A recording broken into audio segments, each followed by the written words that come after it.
Hi everyone, it's Katrina. Number 10. Egyptian booby traps. We've all seen movies like Tomb Raider or Raiders of the Lost Ark, where ancient tombs and lost temples are riddled with booby traps. But did ancient cultures really put deadly traps in their tombs to snag potential looters? It may have been a more common practice than we realize.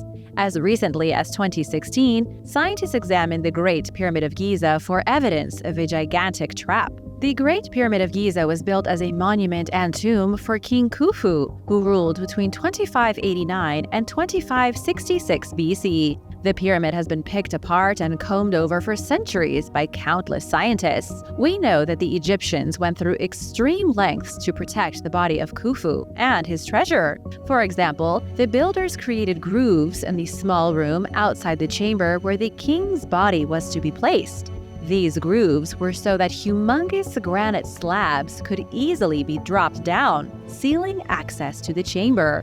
Multiple granite blocks were slid using this system into passageways to cut off all access to the inner sanctum. Some have theorized the Egyptians came up with similar mechanics to create a crushing trap. The idea would be that if a group of clever grave robbers managed to get past the outer defenses, they would trigger a booby trap. Then, a giant block of granite would be released from overhead, and it would slide down on its rails to crush them. We don't have any proof of it, but it isn't impossible. As for all those giant granite blocks designed to protect the chamber of King Khufu, they didn't work. This was a real series of intricate defenses to ward off thieves, but the thieves proved smarter. They got past the granite blocks and robbed the king's chamber, leaving nothing for archaeologists to find thousands of years later. It's kind of a miracle we're finding anything at all these days. Number 9. Sea battles in the Colosseum. The Roman Colosseum was an architectural wonder, and many believe it should be one of the 7 wonders of the ancient world. It was an impressive construction, a massive amphitheater built between 72 and 80 AD. The history of its construction is extremely dark, since the Colosseum was built by the hands of Jewish slaves. It measures a whopping 150 feet in height and is nearly 600 feet long.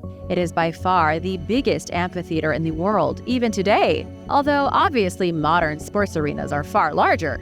The Colosseum could seat about 50,000 people. All kinds of spectacles went on here, from gladiator fights to reenactments of historical battles. But the Colosseum wasn't just a big piece of stone and concrete, it was also a piece of engineering genius. The arena had 36 trapdoors used for special effects during shows. There were underground passages and cages that could hold wild animals or angry gladiators. It was also one of the first major government-funded projects. Emperors paid out of their own pockets to organize events in the Colosseum, and entry was free for any Roman citizen who wanted to watch. On hot days, the Colosseum would be equipped with a special awning to keep the spectators from having a heat stroke. By far, the most impressive feat involving the Colosseum was when they filled it with water and staged a mock sea battle. It happened once in 86 AD and was a tremendous show, but a nightmare for whoever organized it. Engineers had to figure out how to fill most of the Colosseum with water without it leaking. They had to get a variety of ships inside the arena,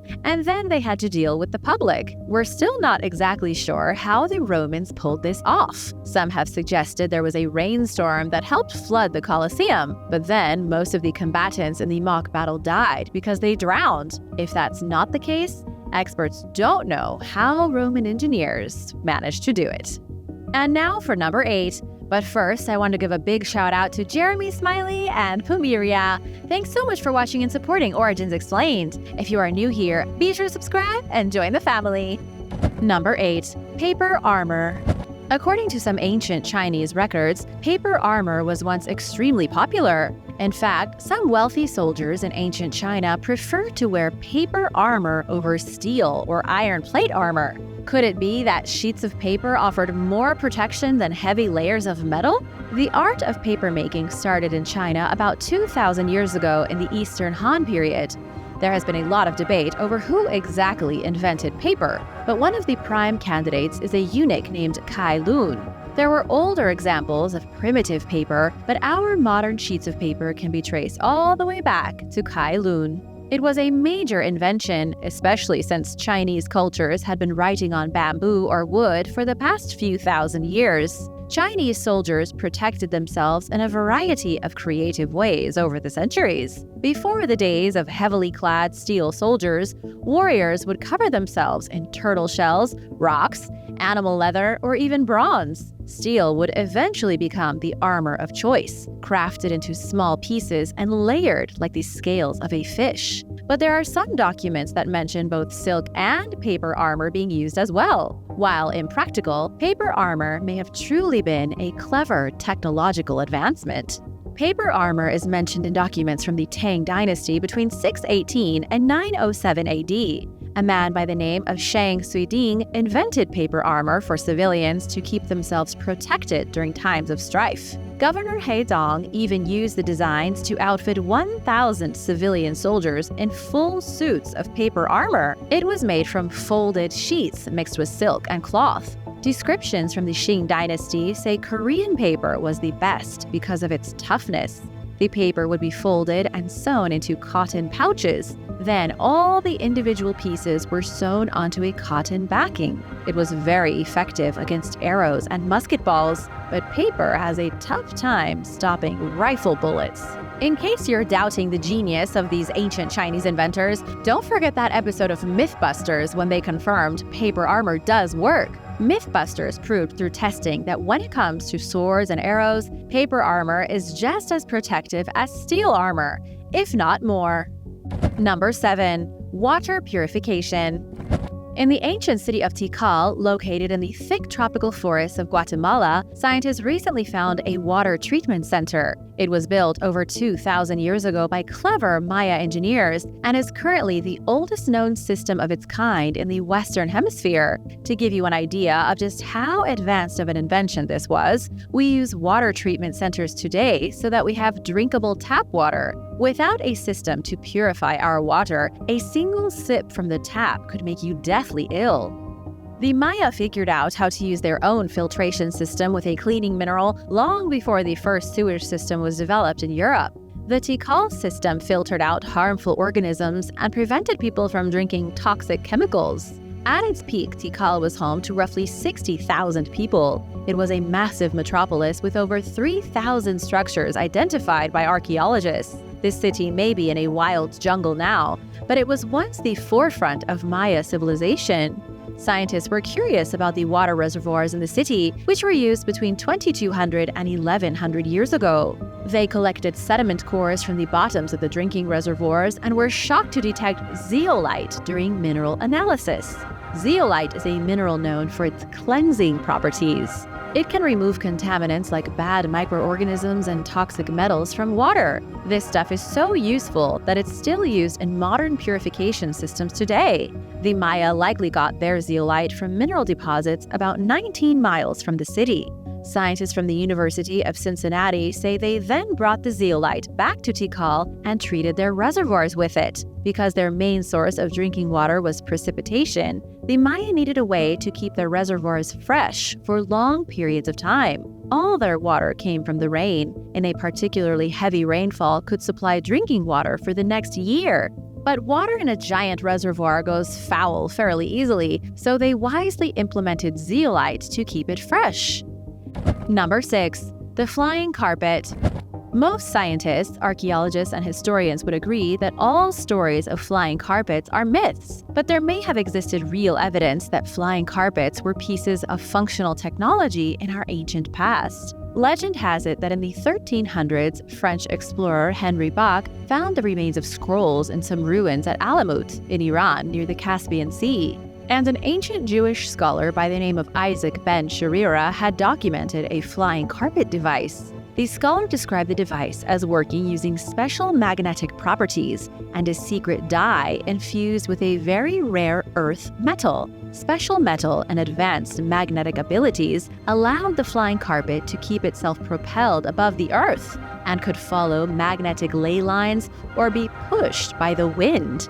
We don't have any evidence of these supposed texts today, only legends and speculation. The same scholar who wrote of the flying carpets claimed that there was a stockpile of them at the Library of Alexandria in ancient Egypt. This would have been over 2,000 years ago. The carpets were handed out to visitors who could use them to peruse the long aisles of papyrus manuscripts. It was said the library had over 40,000 scrolls of sacred knowledge, and that visitors preferred to read while floating on their carpets rather than sitting on boring chairs. Nothing remains of the Library of Alexandria today. A new library exists in Alexandria, but the original texts are long gone. There has also been no evidence of flying carpets.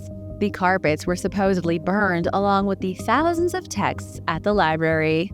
Do you think a magical flying carpet was a real thing in the ancient world? Let me know your thoughts in the comments. Number 5. Underfloor heating.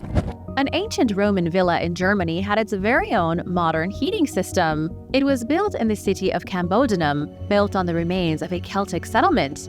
The original Celtic settlement was conquered and destroyed by Roman Emperor Nero Claudius Drusus Germanicus in 15 BC. Today, the foundations of Cambodunum are buried under Kempten, a modern town in Bavaria.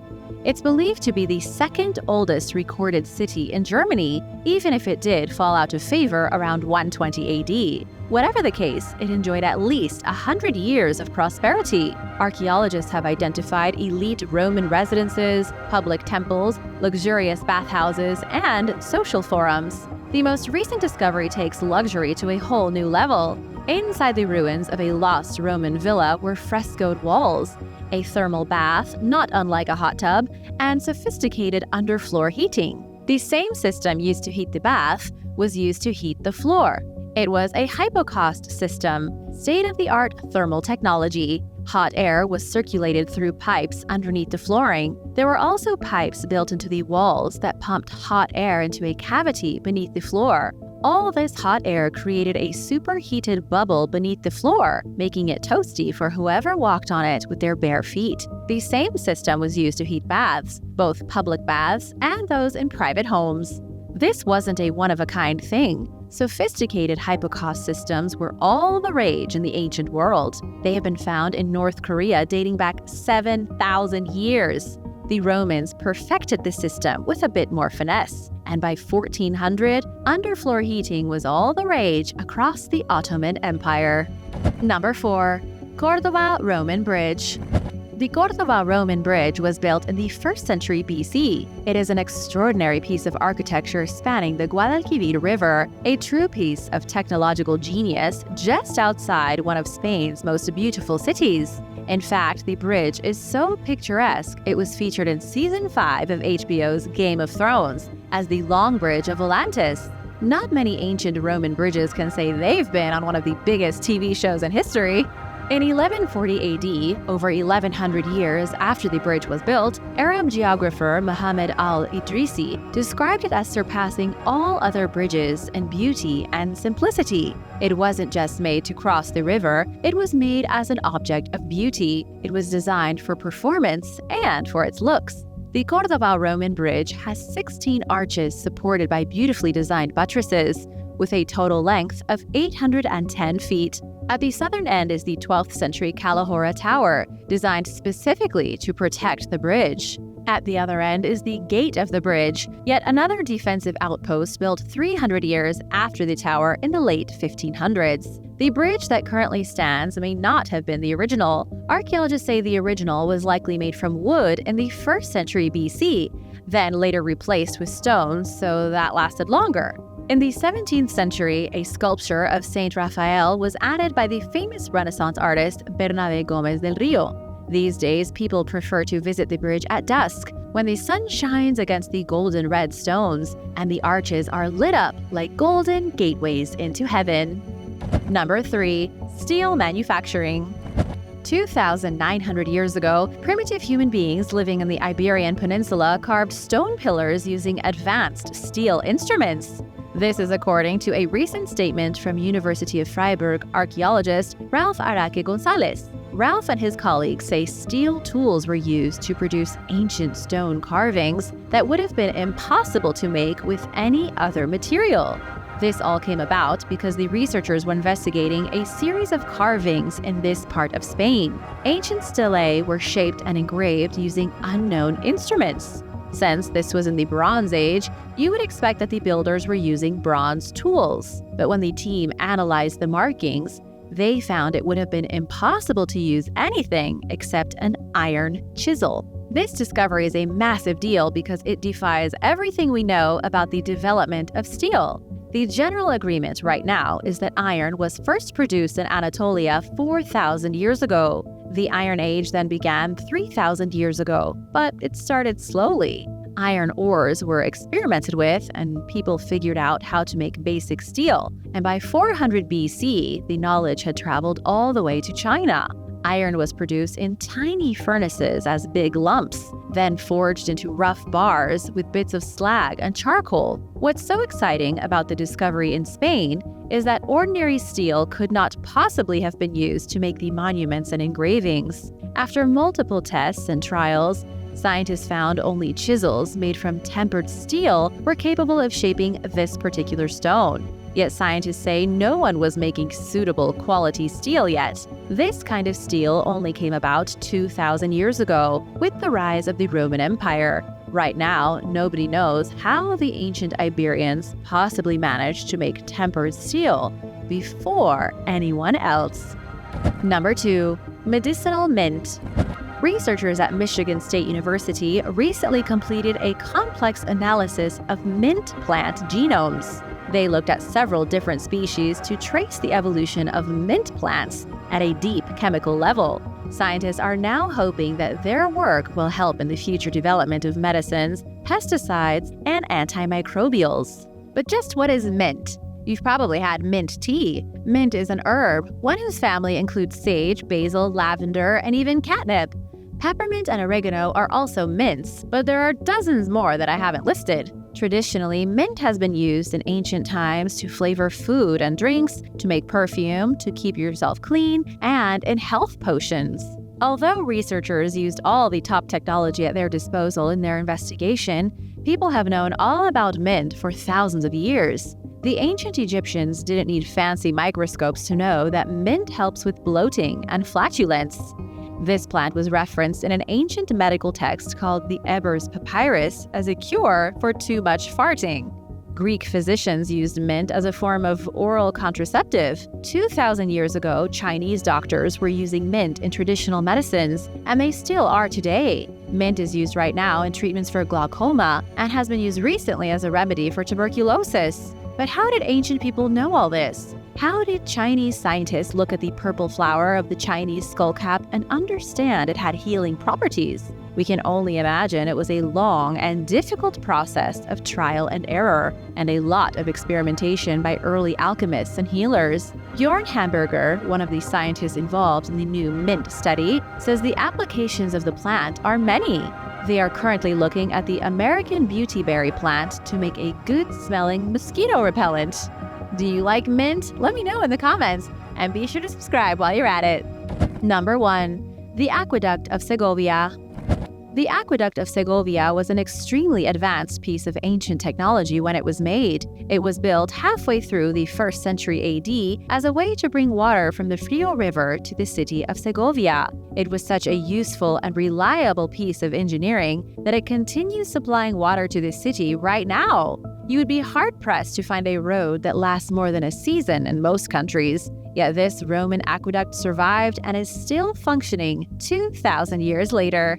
Of course, there were some reconstructions. A bit of work was done in the 15th and 16th centuries. Then some conservation efforts were made in the 1990s. Still, the aqueduct made it onto the World Heritage List in 1985 and still dominates the landscape of Segovia in Spain. It is one of the most intact Roman aqueducts still standing, 93 feet at its tallest point. It runs 8.6 miles over the rolling hills and straddles the deep valleys, with its tall pillars and shapely arches, making it look like a lost piece of a fairy tale.